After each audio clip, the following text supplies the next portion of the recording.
Secara umum, in vitro merupakan istilah lain dari kultur jaringan. Sebelum membahas bagaimana cara perbanyakan jahe secara in vitro, kita perlu tahu terlebih dahulu apa itu teknik kultur jaringan. Teknik kultur jaringan merupakan teknik budidaya tumbuhan dengan cara mengisolasi sebagian kecil bagian dari tumbuhan. Kemudian bagian ini ditumbuhkan dalam botol kultur yang berisi medium pertumbuhan kaya nutrisi dalam kondisi aseptik.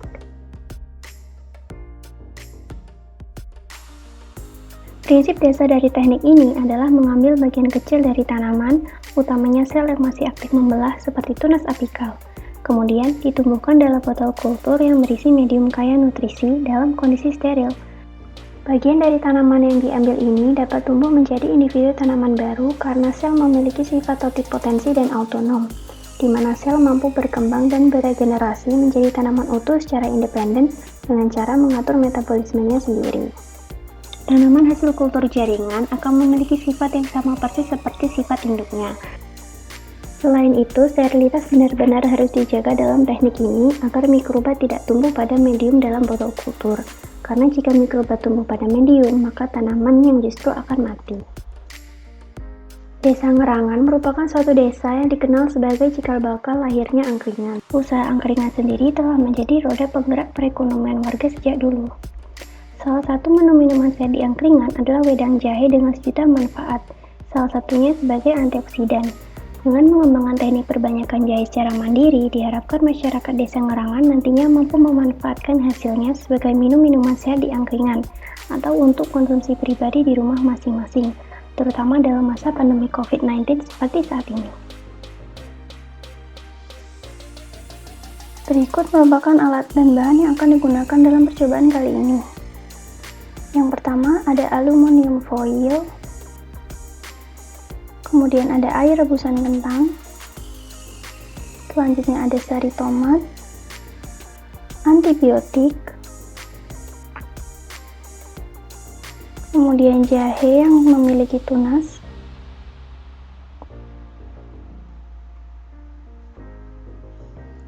lalu ada air steril, air kelapa, cairan pemutih, pupuk daun, larutan fungisida, larutan bakterisida,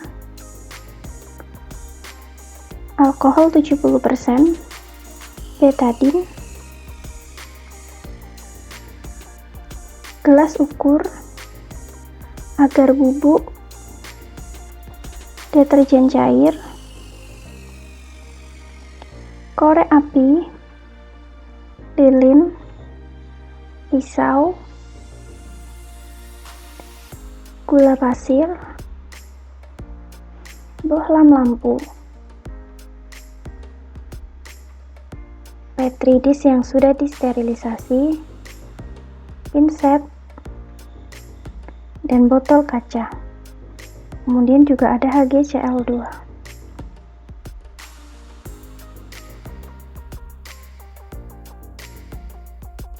Sebelum percobaan ini dilakukan, alat-alat yang akan digunakan harus dibersihkan terlebih dahulu. Langkah pertama untuk membersihkan alat yaitu dengan mencucinya menggunakan air keran. Kemudian untuk alat-alat yang berbahan kaca dan logam seperti stainless steel harus disterilisasi dengan cara dipanaskan dalam panci presto selama 30 menit. Dan sebelum dipanaskan dalam panci presto, alat-alat harus ditutup dengan aluminium foil seperti ini.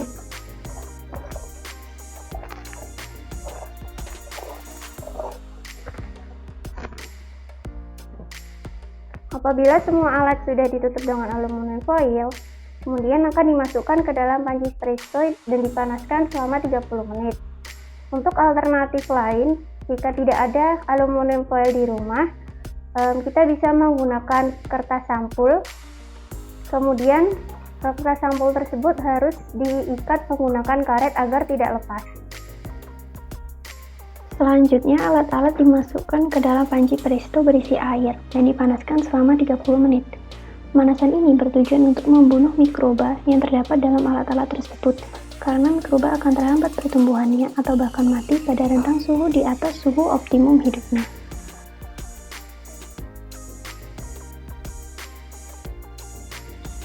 Proses pembuatan sari tomat dilakukan sebagai bagian dari bahan yang dibutuhkan dalam pembuatan medium pertumbuhan kultur jaringan. Proses ini diawali dengan mencuci tomat menggunakan air mengalir hingga bersih. Selanjutnya, tomat yang sudah bersih dibelah dan dipisahkan antara bagian daging tomat dan bijinya.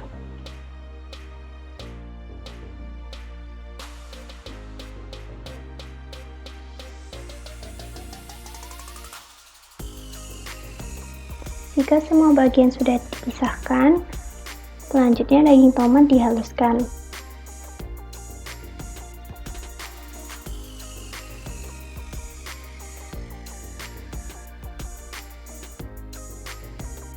Tambahkan air secukupnya dan blender daging tomat sampai halus.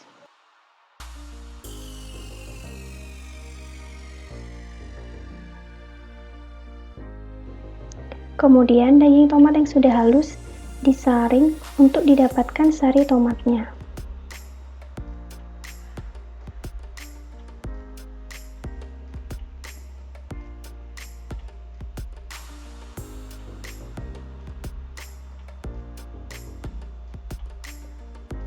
Berikut merupakan sari tomat dan gelas ukur. Gunakan gelas ukur untuk mendapatkan 150 ml sari tomat yang nantinya digunakan sebagai salah satu bahan dalam pembuatan medium pertumbuhan kultur jaringan. Apabila tidak ada gelas ukur, gunakan alat ukur volume lain yang ada di rumah.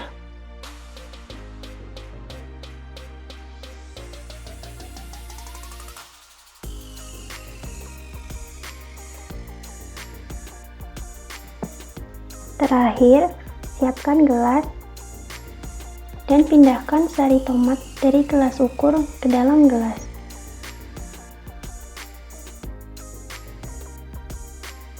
Sari tomat pun siap.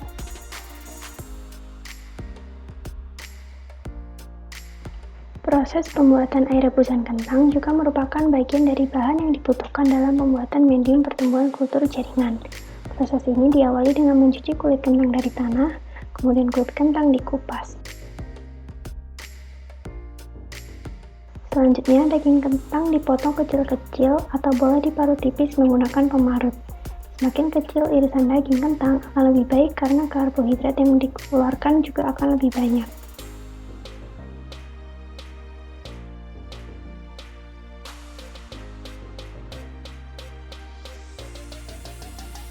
Selanjutnya, irisan daging kentang direbus sampai mendidih, kemudian disaring untuk diambil air rebusan kentangnya.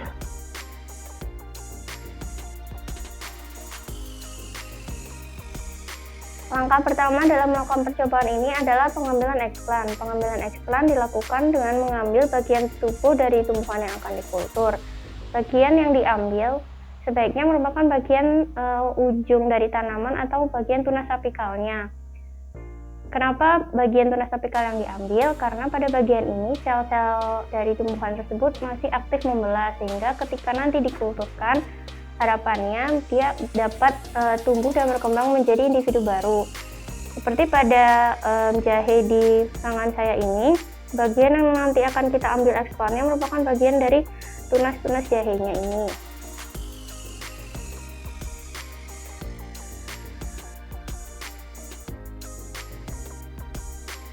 Dan ini merupakan bagian eksplan yang nanti akan kita kulturkan.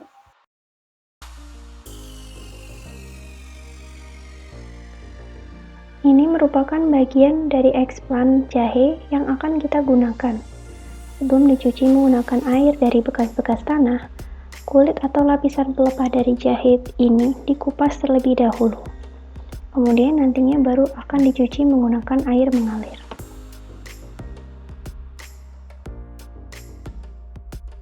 Selanjutnya, eksplan dicuci dengan air mengalir guna membersihkan tunasnya dari bekas-bekas tanah.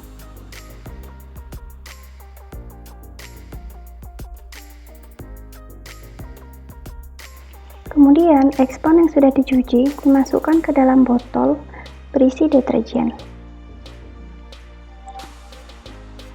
Kemudian dikocok selama 10 menit. Setelah 10 menit, eksplan dibilas dengan air mengalir untuk menghilangkan bekas dari deterjen.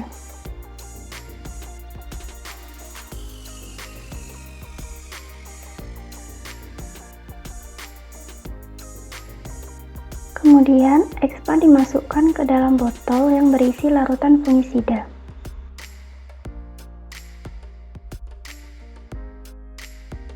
Lalu, dikocok selama 15 menit untuk mencegah tumbuhnya jamur. Kemudian, eksplan dimasukkan ke dalam botol berisi air steril dan dikocok selama 3 menit untuk mengangkat residu.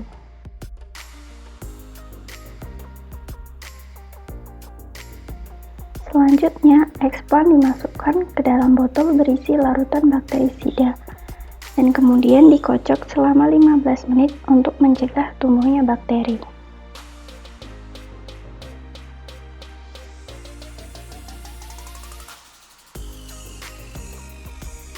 Kemudian, eksplan dimasukkan ke dalam botol berisi air steril dan dikocok selama 3 menit untuk mengangkat residu. Dan terakhir, eksplan dimasukkan ke dalam botol berisi antibiotik cair atau antibiotik bubuk yang sudah dicairkan dan dikocok selama 1 jam. Setelah itu, dimasukkan ke dalam botol berisi air steril dan dikocok selama 3 menit.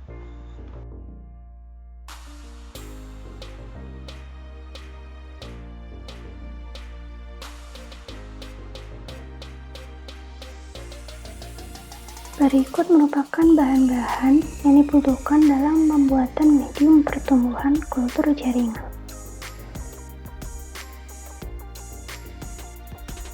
Langkah pertama adalah mencampur seluruh bahan yang dibutuhkan, yaitu 150 ml air kelapa. Lebih baik menggunakan air kelapa muda karena lebih banyak vitaminnya.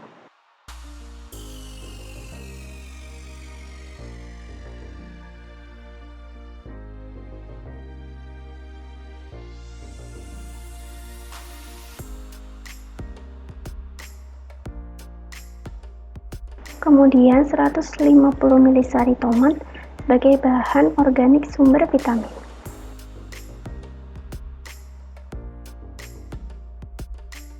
Lalu 150 ml air rebusan kentang sebagai bahan organik sumber protein dan karbohidrat.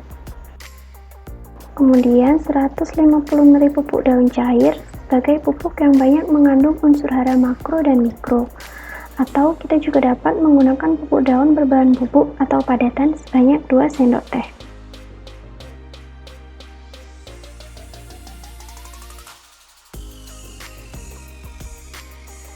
Kemudian 150 ml air steril. Dapat juga menggunakan air minum isi ulang.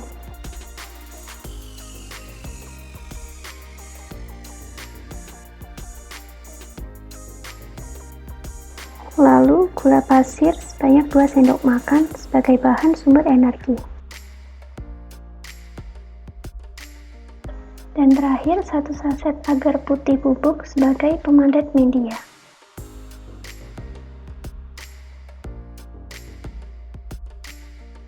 Kemudian seluruh campuran bahan diaduk sampai rata. Lalu dipanaskan sambil terus diaduk hingga mendidih.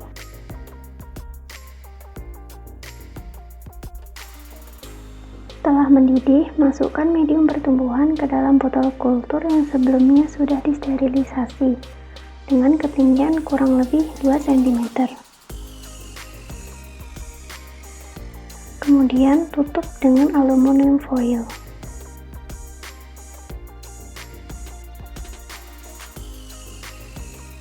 Untuk mensterilkan media, semua botol kultur berisi medium pertumbuhan dipanaskan dalam panci presto selama 30 menit. Tahap ini dilakukan sebelum eksplan dimasukkan ke dalam botol kultur. Diawali dengan membersihkan meja kerja menggunakan alkohol. Kemudian, gunakan lilin sebagai pengganti lampu spiritus. Untuk membunuh mikroba yang mungkin ada di pinset sebelum digunakan, bersihkan pinset dengan alkohol Kemudian panaskan dengan api lilin. Kemudian eksplan direndam dan dikocok dalam larutan HgCl2 selama 7 menit.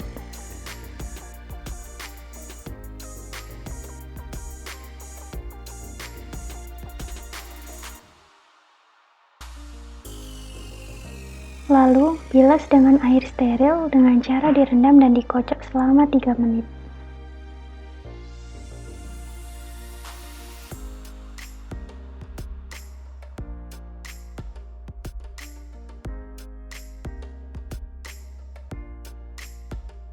Selanjutnya, eksplan dipindahkan ke dalam botol berisi cairan pemutih 15%, kemudian direndam dan dikocok selama 7 menit. Lalu lakukan pengenceran cairan pemutih hingga konsentrasinya menjadi 10%.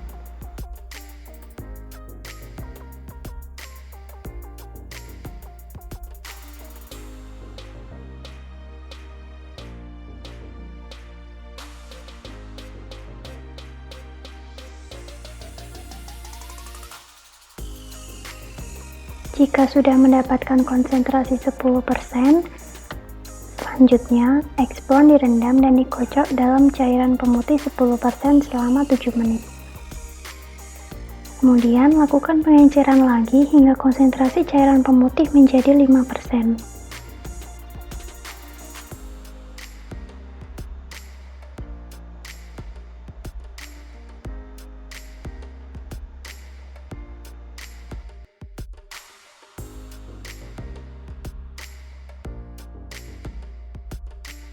Eksplan direndam dan dikocok dalam cairan pemutih dengan konsentrasi 5% selama 7 menit.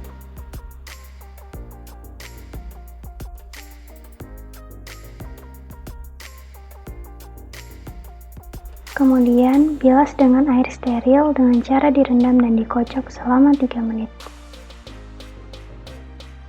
Selanjutnya, pemindahan eksplan ke dalam Petri dish. Basahi tangan menggunakan alkohol terlebih dahulu untuk mendapatkan kondisi steril. Kemudian teteskan betadin 1-2 tetes dan campur dengan air steril secukupnya, kemudian ratakan.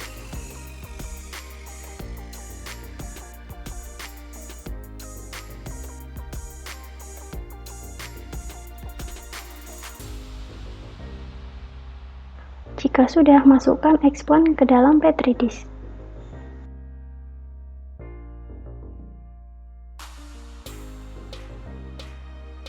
Selanjutnya, eksplan dipindahkan ke dalam botol kultur berisi medium pertumbuhan.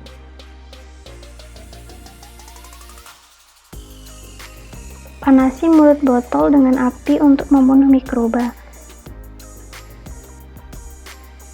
Kemudian masukkan eksplan ke dalam botol kultur.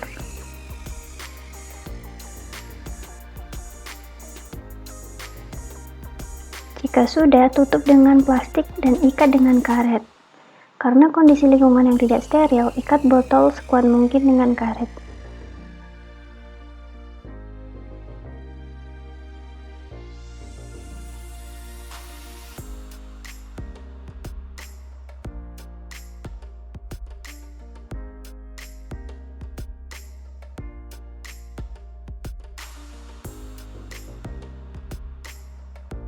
Terakhir, lakukan inkubasi dengan cara meletakkan botol-botol kultur dalam ruangan bersuhu 25-28 derajat Celcius dan sediakan lampu sebagai cahaya agar tumbuhan tetap dapat berfotosintesis.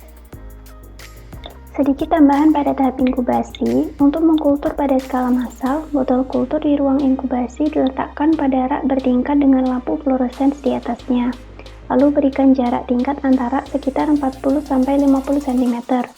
Dan berikan juga jarak antara satu dengan rak lain agar lalu lintas atau mobilitas orang yang berada di dalam ruang inkubasi mudah dilakukan.